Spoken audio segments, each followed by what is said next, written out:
اور یہ اللہ تعالیٰ کی رضا کی دلیل ہوتی ہے۔ کسی نے واصف علی واصف مرحوم سے پوچھا تھا کہ آپ کو کیسے پتہ چلے گا کہ میری نماز قبول ہو گئی ہے؟ تو کہا ایک نماز کے بعد جب دوسری عطا ہو جائے تو سمجھ لو پہلی قبول کر لی گئی ہے۔ تو یہ سعادت مند لوگ ہیں جو 5 گانا نماز شعار زندگی رکھتے ہیں اور ان کی نماز قضا نہیں ہونے پاتی۔ خوش نصیب لوگوں کا یہ مقسوم ہے، اور بد نصیب لوگوں کو یہ سزا کے طور پہ اللہ کے حضور حاضر ہونے سے محروم کر دیا جاتا ہے، اور وہ سمجھتے ہیں ہم نہیں پڑھتے۔ میں کہتا ہوں تم کون ہو نہ پڑھنے والے؟ وہ تمہیں اپنے در پہ بلاتا ہی نہیں، توفیق ہی نہیں نصیب ہوتی۔ وہ پرانے زمانے میں جب بڑی گہما گہمی ہوا کرتی تھی لاہور ریلوے اسٹیشن پر، تو لوگ جب آیا کرتے تھے تو کلی بھر کے ان کا سامان تھام لیتے اور جہاں ان کو جانا ہوتا وہاں پہنچا دیتے۔ تو ایک صاحب اترے تو ایک بوڑھے کلی نے سامان پکڑ لیا، تو جب اسٹیشن سے باہر آئے تو سامنے نوری مسجد پڑتی ہے، تو اس کے قریب پہنچ کر اس نے کہا کہ میکلوڈ روڈ پہ جانا تھا، تو کہا میری نماز اثر ابھی رہتی ہے تو تم سامان کے پاس رکو میں نماز پڑھ لوں۔ تو بابا جی اندر چلے گئے، نماز تعدیل ارکان کے ساتھ ادا کی۔ اب یہ بابو بہت پریشان تھا کہ کافی وقت لگ رہا ہے اور میں نے اپنے ہوٹل میں پہنچنا ہے، تو وہ بار بار اندر جھانکتا ہے تو بابا جی ابھی رکوع میں ہیں، بابا جی ابھی قیام میں ہیں، کبھی سجدے میں ہیں۔ خیر اس نے وقت گزارا، خیر بابا جی نے سلام پھیرا۔ ان کی عادت تھی کہ اس کے بعد تسبیحات فاطمہ بھی پڑھا کرتے تھے، تو وہ پڑھنے لگ گئے۔ تو اس کا پیمانہ صبر لبریز ہو گیا، تو یہ آگے بڑھا اور جہاں جوتے اتارے جاتے ہیں وہاں کھڑا ہو کے مسجد کے اندر جھانک کر کے کہتا ہے بابا آ بھی جا، تینوں کیڑی شے باہر نہیں آن دیندی؟ تو بابے نے پلٹ کے دیکھا اور ہنس کے کہا پتر جڑی شے تینوں اندر نہیں آن دیندی۔ تو یہ اس کی توفیق کے بغیر ممکن نہیں ہوتا۔ میں نے دیکھا ہے بوڑھے شخص، بوڑھے اشخاص، ان سے بیٹھا بھی نہیں جا رہا ہوتا، تو وہ بڑی مشکل سے لاٹھی ٹیکتے ٹیکتے مسجد کا رخ کرتے ہیں اور سخت سردی میں ٹھٹرتے ٹھٹرتے مسجد میں آ رہے ہوتے ہیں، ٹھنڈے پانی سے وضو کر رہے ہوتے ہیں، اور دوسری جانب ہٹا کٹا نوجوان ہوتا ہے اور مسجد کے سامنے سے سینہ تان کے گزر جاتا ہے۔ اندر سے اللہ کی پکار کی آواز آ رہی ہوتی ہے، اس کے نمائندے کی پکار کی آواز آ رہی ہوتی ہے۔ تو یہ توفیق ہوتی ہے، اللہ سے توفیق مانگو، وہ کبھی سجدے سے محروم نہ کرے، وہ اپنے حضور جھکنے سے محروم نہ کرے۔ قیامت کے دن اللہ تعالیٰ لوگوں کو کہے گا کہ میرے حضور سجدہ ریز ہو جاؤ۔ آج اگر کوئی نماز پڑھتا ہے یا نہیں پڑھتا، قیامت کے دن تو چاہے گا کہ میں اس کی حضور سجدہ ریز ہو جاؤں۔ جب سورج سوا نیزے پہ ہوگا پھر تو کوئی انکار نہیں ہوگا۔ بے نمازی سجدہ کرنا چاہیں گے بھی کمر اکڑ جائے گی، نہیں کر پائیں گے۔ اللہ فرماتا ہے قرآن مجید کے اندر کچھ لوگ جہنم کو دھکیلے جا رہے ہوں گے، ان کے ملنے والے کوئی راستے میں ملیں گے، ان کو کہیں گے ما سلککم فی سقر، تم جہنم میں کیوں جا رہے ہو؟ تو وہ کیا کہیں گے؟ لم نکو من المصلین، ہم نماز نہیں پڑھا کرتے تھے۔ ایک بار نہیں، 2 بار نہیں، قرآن و حدیث میں 750 مرتبہ نماز کا حکم آیا ہے۔ یار ایک بات میں آپ کو کہوں، ہمارے خطبہ کہتے ہیں کہو سبحان اللہ، تو سامعین نہ کہیں تو وہ ناراض ہو جاتے ہیں، کوئی مذاق کر دیں گے پھر سخت غصے میں آ جائیں گے، کئی تو ناراض ہو کے تقریر چھوڑ دیتے ہیں کہ میں تمہارے پاس آیا ہوں تم زور سے سبحان اللہ بھی نہیں کہتے۔ تو 3 مرتبہ، 2 مرتبہ، 4 مرتبہ ایک مکرر ایک بات کہے اور آپ نہ مانیں یا میں نہ مانوں تو وہ ناراض ہو جاتا ہے، اور میرا رب ایک بار نہیں 750 مرتبہ کہہ رہا ہے۔ نماز کا حکم اللہ اور اس کے رسول کی جانب سے 750 مرتبہ ہے۔ کتنا ڈھیٹ پنا ہے کہ بندہ پھر بھی اللہ کے حضور سجدہ ریزی کی توفیق نہ پائے، اور وہ کس طرح جو ہے وہ ڈٹائی کے ساتھ اپنی زندگی گزار دے۔ 5 گانا نماز شعار زندگی بنا لو، یہ دین ہے، اس کو اچھی طرح سے روحوں میں اتار لو، اور 5 گانا نماز کبھی بھی تم سے قضا نہ ہونے پائے، اور اگر ہو سکے تو سحری کے سجدوں کی بھی عادت ڈال لو۔ اس وقت رحمتیں اترتی ہیں، رزق بٹتا ہے، کرم نوازیوں کا نور اترتا ہے۔ یہ جو آپ کہتے ہیں گھر میں ٹینشن بہت ہے، پریشانیاں بہت ہیں، مسائل بہت ہیں، اپنے بھی دشمن ہو گئے، شریکہ برادری نے مار دیا، کتنے مسائل ہیں، آپ سجدے تہجد کے ادا کرنے شروع کر دیں، روح کو قرار آ جائے گا، باطن کو چین آ جائے گا۔ ایک روایت میں آتا ہے حدیث پاک میں کہ جب سحری کا وقت ہوتا ہے تو شوہر اٹھتا ہے اور اپنی بیوی کو کہتا ہے اللہ کی بندی تو بھی اٹھ اور اللہ کے حضور سجدہ ریزی کریں. سارے دن کی تھکی ہوئی خاتون اٹھ نہیں پاتی تو وہ خیر وضو کر کے واپس جب آتا ہے تو چلو میں تھوڑا سا پانی لے آتا ہے اور اپنی بیوی کے چہرے پہ چھڑک دیتا ہے اور مصلی بچھا کے نماز پڑھنے لگ جاتا ہے. تو بیوی اٹھتی ہے، دیکھتی ہے کہ میرا شوہر نماز پڑھ رہا ہے تو اس کو بھی خیال آتا ہے تو وہ بھی اٹھتی ہے، وضو کرتی ہے، شوہر کے قریب مصلی بچھا کے وہ بھی نماز پڑھنے لگ جاتی ہے. سحری کا وقت ہے، نیم اندھیرا ہے، کوئی دیکھنے والا نہیں. کبھی شوہر سجدے میں ہے، کبھی بیوی قیام میں ہے، کبھی وہ رکوع میں ہے، کبھی یہ قومے میں ہے، کبھی وہ جلسے میں ہے. دونوں اللہ کے حضور سجدہ ریزیاں کر رہے ہیں. حدیث پاک میں آتا ہے دونوں کو دیکھ کے رب مسکرا رہا ہوتا ہے.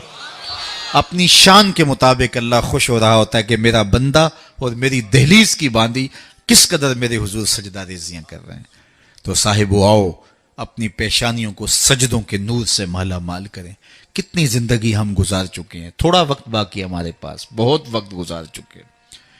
نہ جانے اٹھنے والا اگلا قدم کہاں ہے. آج موقع ہے کل نہیں ہوگا. وقت پر کافی ہے قطرہ بھی آب خوش ہنگام کا. جل گیا جب کھیت برسا می تو پھر کس کام کا. پھر پچھتاوے سے کیا، آج کا پچھتاوا کل کی بہتری کی ضمانت ہوگی. کل کا پچھتاوا حسرت اور دکھ کو بڑھانے کے علاوہ اور کچھ نہیں ہوگا. آج لے ان کی پناہ، آج مدد مانگ ان سے، کل قیامت کو نہ مانیں گے اگر مان گیا. اقبال نے کہا تھا موسم اچھا پانی وافر مٹی بھی زرخیز، جس نے اپنا کھیت نہ سینچا وہ کیسا دہقان. آج موقع ہے، آج فرصت ہے. وہ ایک فقیر تھا، وہ بازار میں کھڑا رو رہا تھا تو کسی نے روک کے کہا بابا کسی نے مارا ہے؟ کہا نہیں کوئی ایسی بات نہیں ہوتی. کیوں رو رہے ہو؟ کہا بس ان کے رویے نے رلا دیا. کیا مطلب؟ کہا گزر رہا تھا، ان کو دنیا میں کھوئے ہوئے دیکھا، دل میں ترس جاگا تو میرے خیال میں آیا ان بندوں کی رب سے صلح نہ کروا دوں. تو پھر کہا میں نے اس سے بات کی تو آواز آئی لے آ میری چوکھٹ پہ، ایک آنسو سے سارے گناہ معاف کر دوں. لے آ میری چوکھٹ. میں بڑا خوش ہوا، بہت خوش ہوا، اور میں نے ان سے کہا کہ آؤ اس کی چوکھٹ پہ، وہ تو معاف کرنے پہ آمادہ ہے. تو میں تو بڑی خوشی سے ان کو یہ خبر دی. یہ الٹا میرا مذاق اڑانے لگے. جا بابا کام کر، تجھے کیا پتا دنیا داری کیا ہوتی ہے، بچے بھی تو پال لیں، تم آ کے ہمارے سر پہ کھڑے ہو گئے. یہ الٹا میرا مذاق اڑانے لگے، مجھے کوسنے دینے لگے. وہ تو مان رہے، یہی نہیں مان رہے. تو مجھے ان کے رویے پہ رونا آ گیا. اگلے دن وہی شخص قبرستان کے قریب سے گزرا، دیکھا کہ وہی بابا قبرستان میں کھڑا رو رہا ہے. تو پھر رک گیا. کہا بابا بازاروں میں بھی روتا ہے، قبرستانوں میں بھی روتا ہے، آج کیا ماجرا ہوا؟ کہا کہانی کل والی ہے. کہا کیا مطلب؟ کہا کل ان سے مایوس ہو گیا، آج صبح اٹھا تو ادھر آ گیا. میرا خیال یہ ہوا چلو وہ نہیں مانے تو قبرستان والوں سے بات کرتے ہیں. تو میرا یہ خیال ہوا ان کی اور رب کی صلح کروا دوں. تو کہا پھر آج کیا بنا؟ کہا آج یہ مان گئے وہ نہیں مانتا. آج وہ مان رہا ہے ہم بھی مان جائیں. کل ہم مانیں گے لیکن وہ نہیں مانے گا. قبل اس سے کہ وہ وقت آئے کوئی حجت باقی نہ رہے. تھوڑا سا وقت ہے. وہ کسی نے کہا نا اج سا وینے کھلے راہ وینے، انج ٹوک نوکھڑے ٹکڑے نہیں، ٹر پویں تے پینڈے مک جاندے کار بیٹھیاں فاصلے مکنے نہیں. آج میرے پاس بھی وقت ہے، آپ کے پاس بھی وقت ہے. اپنی مختصر زندگی کو اللہ اور اس کے رسول کے نام لگا دیں. یہی میسج ہے. یہ میلاد کا میسج بھی ہے، یہ معراج کا میسج بھی ہے، یہ 10 محرم کا میسج بھی ہے، یہ کربلا کا میسج بھی ہے، یہ 11ویں کا میسج بھی ہے، یہ 12ویں کا میسج بھی ہے کہ اللہ اس کے رسول سے جڑ جاؤ.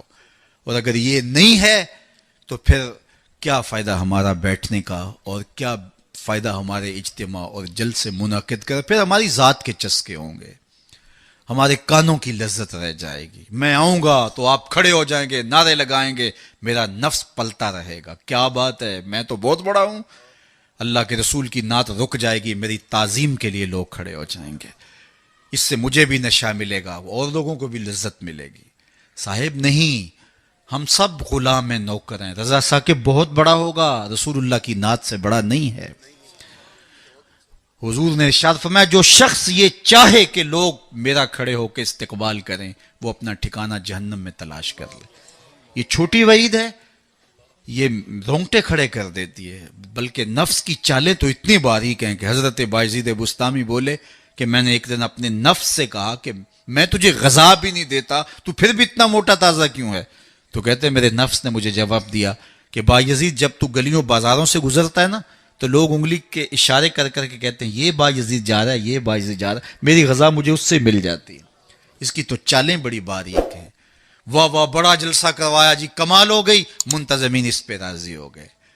صاحب اس کی ضرورت نہیں ہے، ضرورت یہ ہے کہ کیا میرے عمل میں تبدیلی آئی، میری زندگی میں کوئی تبدیلی آئی، میری پیشانی کو سجدہ نصیب ہوا یا نہیں ہوا، میں اپنے پچھلے گناہوں پہ نادم ہوا ہوں یا نہیں ہوا، مجھے شرمندگی ہوئی ہے یا نہیں ہوئی، میں نے قبر کے لیے کوئی روشنی تلاش کی ہے کہ نہیں کی، قبر کے چراغاں کا بھی تو اہتمام کرنا ہے، وہاں کی بھی تو روشنی اکٹھی کرنی ہے، وہاں بھی تو سخت اندھیرا ہے، وہاں تو وحشت ہے، اللہ اکبر، تو وہاں کے لیے بھی تو کچھ چراغاں کرنا ہے۔ تو یہ مختصر زندگی اپنی قبر کو روشن کرنے کے لیے، اپنی آخرت کو پر نور کرنے کے لیے، اللہ اور اس کے رسول کی رضا جوئی کے لیے گزار دو۔ اقبال کے سارے کلام کا رس نچوڑیں تو خلاصہ یہ نکلتا ہے کہ محمد سے وفا تو نے تو ہم تیرے ہیں، یہ جہاں چیز ہے کیا لوح و قلم تیرے ہیں، کہا ان سے وفا کر لو، پھر قلم بھی تمہیں دے دیں گے، تختی بھی تمہیں دے دیں گے، جو لکھنا ہوا خود ہی لکھ لینا، پھر تیری تقدیر کے فیصلے واشنگٹن میں نہیں ہوں گے، بلکہ خدا بندے سے خود پوچھے گا بتا تیری رضا کیا ہے۔ شرط یہ ہے کہ جب دل کا رشتہ حضور سے جڑ جائے، قرآن اور صاحب قرآن سے جڑ جائے، آئیے میں اور آپ اپنی زندگی کو ان کے نام لگائیں۔ نماز عشاء کا وقت ہوا چاہ رہا ہے، میں جتنی باتیں کر لیں اگر ان پہ عمل ہو جائے تو میرے لیے اور آپ کے لیے اتنا ہی کافی ہے۔ اللہ ہمارے مولانا طاہر صاحب کو درجوں کی بلندیاں عطا کرے، ان کے کام کو قبول کرے، ان کے رفقا، اراکین انجمن اور آپ جتنے لوگ تشریف لائے، آپ سب کو اس محفل کی برکتیں عطا دے۔ اپنی نسلوں کو بچاؤ، اپنے بچوں کو درود و سلام کی لوریاں دو اور ان کو حضور علیہ الصلوۃ والسلام کی محبت سکھاؤ، اور کبھی سجدے سے انہیں دور نہ رہنے دینا۔ ان کی پیشانیوں کو بچپن سے ہی سجدے سے آشنا کرو، بیٹیوں کو پردے کی تلقین کرو، بچپن میں ہی تلقین کرو، اور ان کو قرآن مجید پڑھنے کی تلقین کرو، اور سجدے سے کبھی ہمارے گھر نا آشنا نہ ہو۔ کتنا خوبصورت گھر ہے کہ جب صبح کے اجالے پھوٹتے ہیں تو مرد مسجدوں کو نکل پڑتے ہیں اور بیٹیاں گھروں میں مصلے بچھا لیتی ہیں، اور کتنا بد نصیب ہے وہ گھرانہ کہ درختوں پر چڑیاں بھی رب کی تسبیح بول رہی ہوتی ہیں، حشرات سے پرندے نکل کر کے بھی اللہ کی تقدیس کے ترانے پڑھ رہے ہوتے ہیں، اور اس گھر سے نیند کے خراٹوں کی آواز آ رہی ہوتی ہے۔ بد نصیب ہے وہ گھر، بدبخت ہیں وہ لوگ کہ جنہیں اللہ کے حضور سجدے کی توفیق نہیں۔ اللہ آپ کو، مجھے، سب کو اپنے حضور جھکنے کی توفیق دے۔